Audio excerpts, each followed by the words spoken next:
Well, hey everyone, this is Ryandrew, and I'm back with another one of these brush inking demos, this time of the unstoppable, insatiable Galactus, one of the greatest Marvel villains ever created, especially by Jack Kirby. I'll show you the tools and materials I used to ink this drawing, and then I'll jump into the inking process. So, let's go ahead and get started.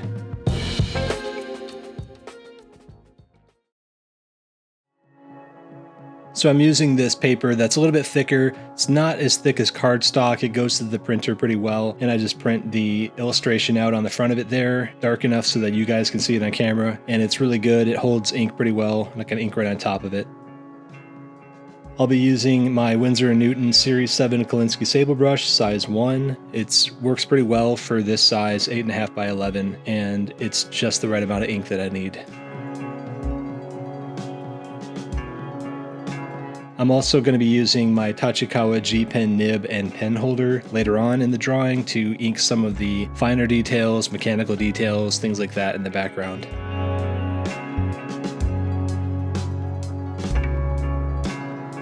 I'm using Speedball Super Black India ink. I prefer to use this with a brush for these demos. I think that it holds it pretty well and it turns out pretty black. It's pretty dark and rich. What I'll do is I'll pour it out into a shot glass and I'll hold that shot glass while I'm inking so I don't have to worry about, getting anything messed up in the bottle of ink as I go. It's just a nice little thing to hold as I'm inking with.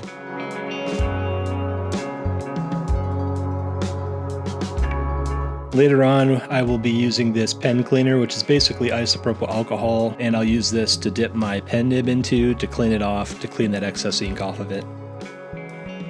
Here's a jar of water. You always gotta have water. Water's good for rinsing your brush. Rinse it in between using the brush and the pen nib. Keep it clean.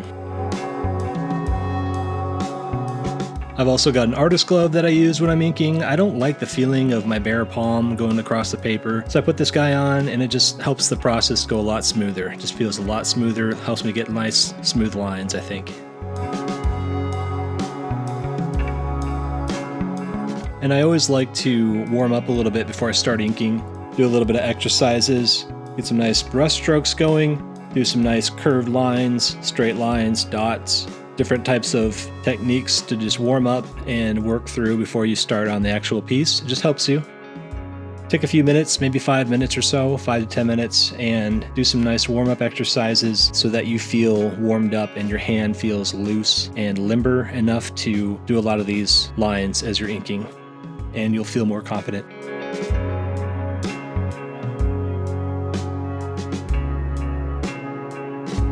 And I always start with tapering the brush point. I want to get enough ink in there, and then I will slowly get that off on the paper so that my brush has a nice crisp point to it before I start inking.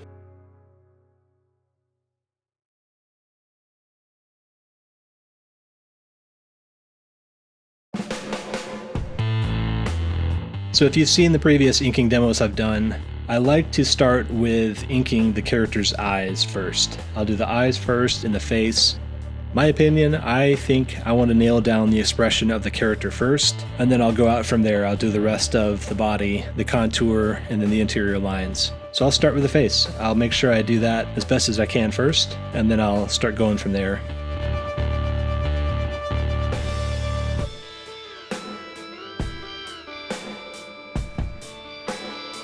I want to be very careful not to go too far away from Jack Kirby's pencil lines.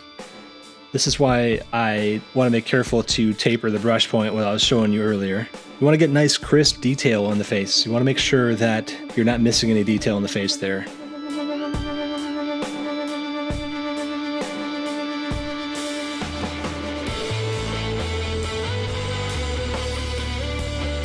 I think the great thing about this drawing of Galactus is he looks so serious, but he's got this just amazing helmet that he's wearing. So it seems almost comical, but it's to the point of absurdity, extravagance, I don't know what you would call it, that it works and it sells him as this cosmic being that is a force to be reckoned with. So I think this expression of Galactus is great.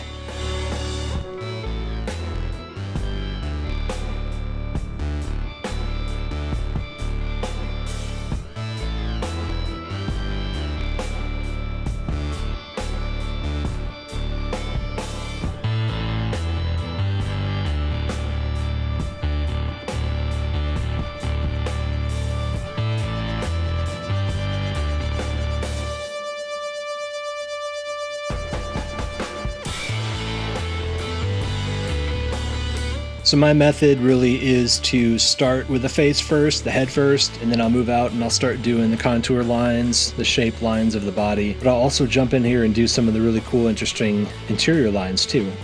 It just depends.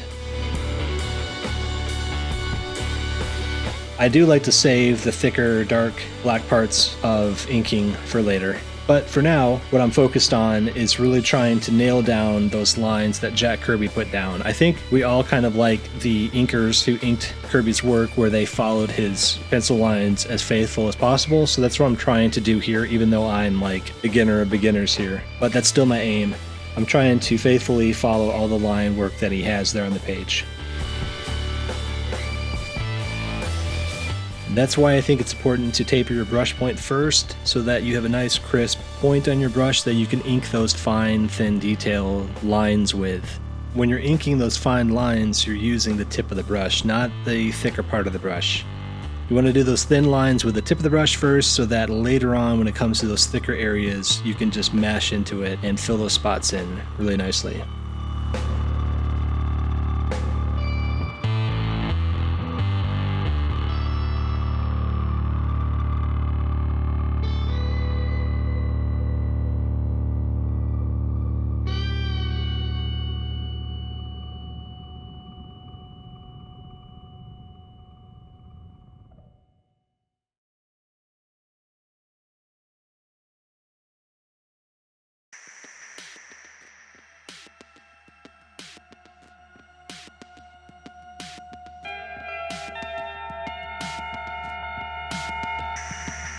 I believe this drawing is from when Galactus first emerged from his incubation ship just before destroying the planet Archaeopia.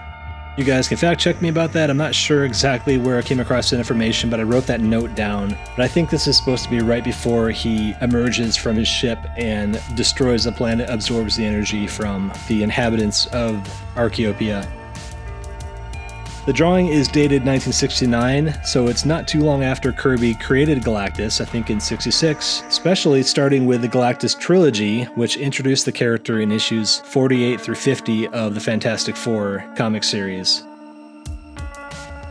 Kirby's initial idea about Galactus' origins was that he was a former sentient humanoid space explorer called Galen of Ta, who gained cosmic powers and was transformed into Galactus. Working with Stan Lee on the Fantastic Four comic series, they wanted to introduce a new villain that was unlike any they had created before with simplistic motivations and earthly origins. So Galactus is not merely a bad guy. His morals and his motivations supersede the Earth because he must literally consume planets to satiate his hunger and keep himself alive. Earth is basically nothing to Galactus.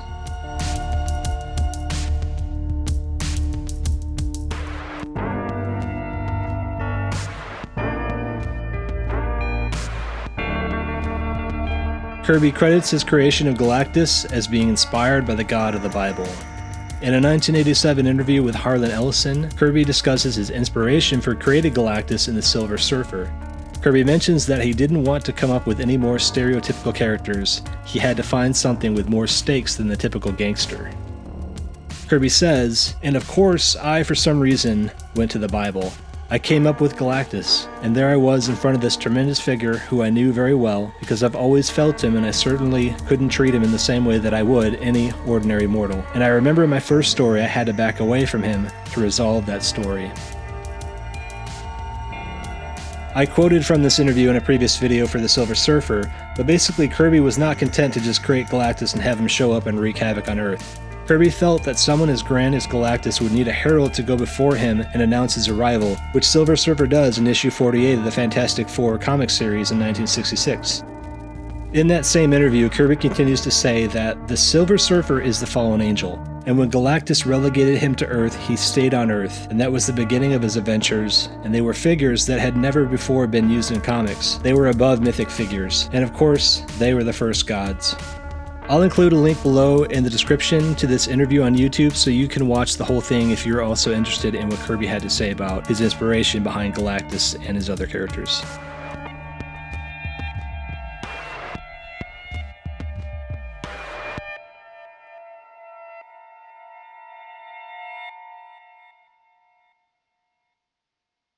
It wasn't until later issues of Fantastic Four and Thor that Galactus' origin was fully fleshed out, but the story is that he actually preceded our universe as Galen of Ta, a sentient humanoid who's somehow the only being who survives the destruction of that universe, and crosses through into this universe through the Big Bang, where he is resurrected with cosmic power and evolves over billions of years to the godlike being that we see in the Fantastic Four comics.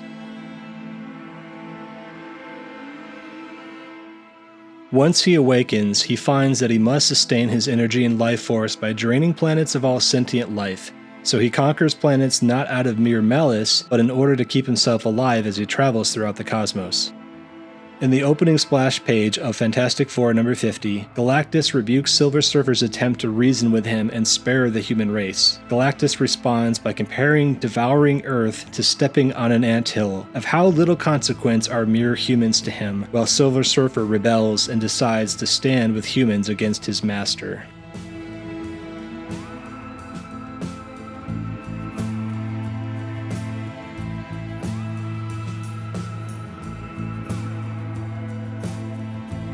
I think, again, that it's important to pause and point out that Kirby turned to the Bible for inspiration. If we go back to the interview that I quoted from, he's very explicit in stating that he did so. And I think we need to just sit there and not just think that Kirby, kind of made these characters up out of his head with no prior inspiration or no prior explanation for them. I think as a Jewish American, Kirby was raised with an understanding and reverence for the God of the Old Testament. I think he was right to look beyond the modern 20th century and the stereotypical villains of popular media at the time with their shallow motivations, and he turned to the oldest collection of stories that he could find. Even though the God of the Bible is hardly as dispassionate and uncaring about his creation as Galactus ends up being with humanity, God is still the right figure to turn to in order to show the difference in scale and power between this unstoppable, powerful God and the inhabitants of Earth. You could even make the connection between Galactus deciding to devour the Earth, sparing no inhabitants, and God deciding to wipe out the inhabitants of the Earth in the book of Genesis, sparing only Noah and his family. But we've got to draw the distinction that God did so because the compounding wickedness of man had filled the earth with violence, every thought and intention being full of evil, except for Noah. But Kirby reversed the biblical story with Galactus, making him a dependent god, a needy god, needing to destroy an innocent people in order to sustain himself. So while he takes that inspiration from the God of the Bible, it's clear that he's reversing the motivations of that god. And he did so in order to create Galactus. Also, it's well documented that Kirby was well versed in different world mythologies, inspiring his later series, The New Gods and the Eternals. His friends and even his son attested that Jack Kirby read mythology extensively, and he was even influenced by books like Eric von Daniken's Chariots of the Gods, which was gaining popularity at the time and tried to explain Earth's origins through extraterrestrial intervention. All of these reasons combined explains why Galactus stands out as one of Kirby's most enduring characters of all time. Introducing an otherworldly character like Galactus allowed Jack Kirby to expand the sandbox that Marvel had its characters playing in. Kirby popularized cosmic world-building and storytelling through his work on Fantastic Four, followed by Thor, and then the later New Gods series for DC and Eternals series for Marvel years later. In order to try to capture the importance and scale of these otherworldly settings, Kirby innovated by pioneering new comic techniques like Kirby Krackle to better show cosmic radiation and energy. He also experimented with juxtaposing photographic collage with drawn and inked characters in order to visually highlight the weirdness of these settings.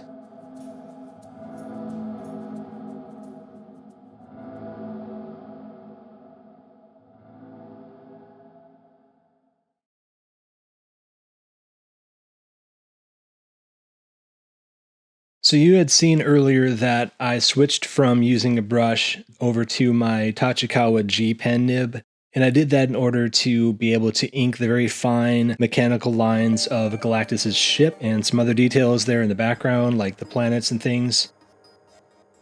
I'll usually do that. I'll switch over to the pen nib if I want to get really defined lines and small details. But when it comes to these larger areas of black that you see me filling in now, that's why I switched back over to the brush, because the brush is going to let me do that a lot faster than using a pen nib will do. So you really need to just learn the strengths of either tool. Brush is great for gestural lines. I think it's the best for characters, but I think you really get a lot more out of it when you use the pen nib for like background objects and sharp straight lines, things like that. The brush is great for rounder objects and larger areas of black, filling in larger areas of black.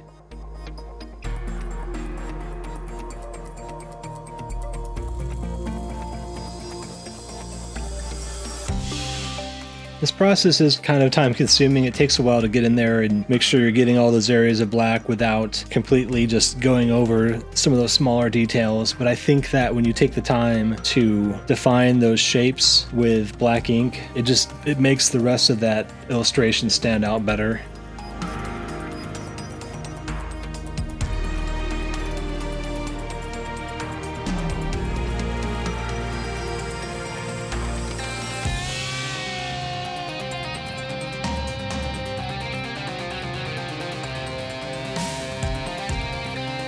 There's some previous videos where I've inked illustrations by Jack Kirby where he's just done the character and just a very small bit of detail in the background.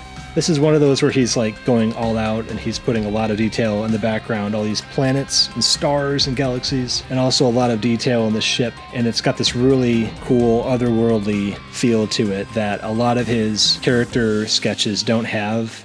This is, I think, a really unique drawing from this period of the 60s where he's incorporating all these elements of design and scale and contrast all together.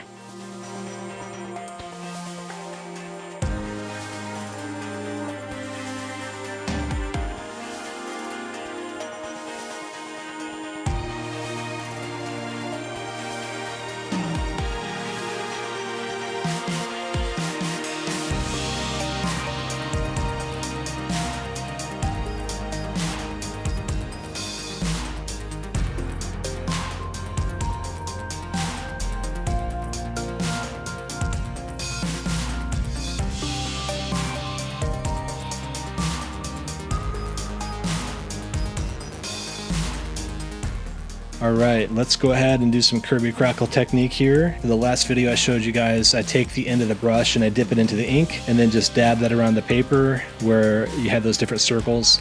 You're going to get the most ink on that first dab, and then it will be less after that. It'll be smaller circles after that, so you just keep re-inking the end of the brush and dabbing it around the paper until you get those circles all filled in.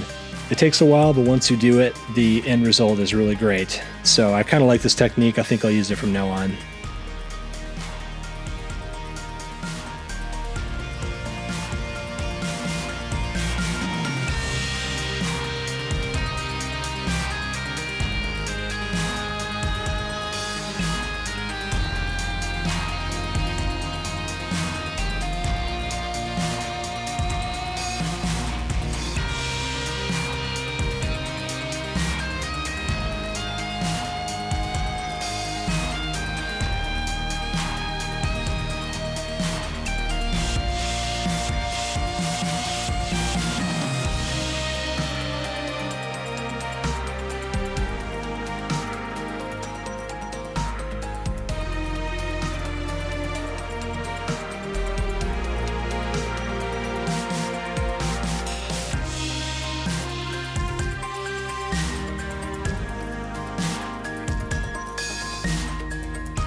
And I've just got a few little spots to fill in and finish up here, some Kirby Krackle and some other things. You'll see me correct some of the mistakes I made with some whiteout or some white ink. And then after that's done, I will sign my name, Ryandrew, after Jack Kirby. And then that is that.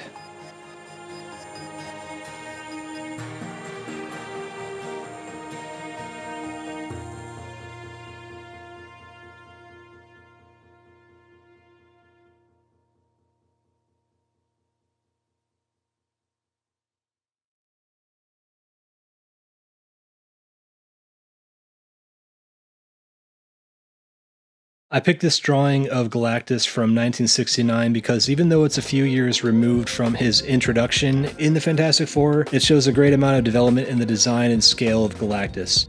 You get a real sense of impending doom and dread seeing him emerge from this strange device in outer space, set against a backdrop of thousands of stars and planets that he's eventually going to consume. I just think it's great. I think the design at this point is well thought out and it just is very iconic. The helmet is great, well designed and menacing. Overall, this was a wonderful drawing and composition to ink, and I had a lot of fun doing this drawing.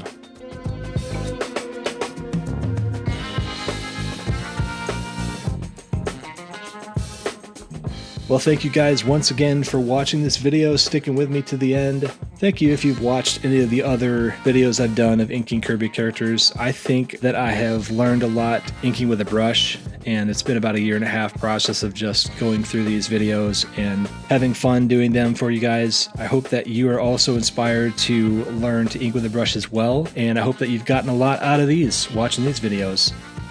I will be focusing on some other stuff, some other content on this channel after this video, but I will come back and do some more Kirby videos from time to time. As for now, thank you so much. Have a great day, and always, God bless.